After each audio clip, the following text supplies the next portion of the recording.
Praise the Lord. प्रभूची स्तुती असो. यावेळेस आपण स्तोत्र संहिता आहे त्या 56वा अध्याय आणि ते 3रं वचन आपण वाचणार आहोत.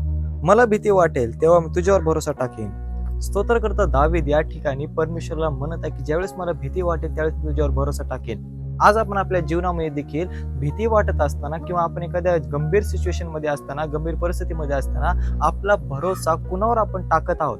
एखाद्या मनुष्यावर टाकत आहोत का? याकडे तुमच्या आणि माझ्याकडे लक्ष देणं फार गरजेचं आहे. जर तुमचा आणि माझा भरोसा जर त्या येशू ख्रिस्तावर आहे, जर विश्वास आपल्या त्या येशू ख्रिस्तावर आहे, तर आपण नक्कीच आपल्या जीवनामधून ते संकट दूर होणार आहे आणि आपल्या जीवनामध्ये ती भीती ती निघून जाणार आहे. आज तुम्ही आणि मी त्या जिवंत परमेश्वर विश्वास ठेवण्याचा प्रयत्न करूया.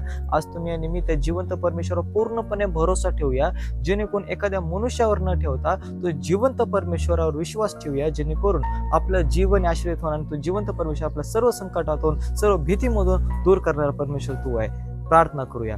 जिवंत परमेश्वराने प्रार्थना होत्या प्रत्येक लोकांसाठी. परमेश्वर, आम्ही एखाद्या मनुष्यावर भरोसा न ठेवता परमेश्वर आम्हाला तुझ्यावर भरोसा ठेवण्यासाठी मदत कर. कारण जेणेकरून जो जिवंत परमेश्वर आमची सर्व भीती दूर करणारा परमेश्वर तू आहेस. याबद्दल तुझ्या नावाला धन्यवाद देतो. येशू आमचा तारणारा त्याच्या नावामध्ये प्रार्थना केली म्हणून तू आहे.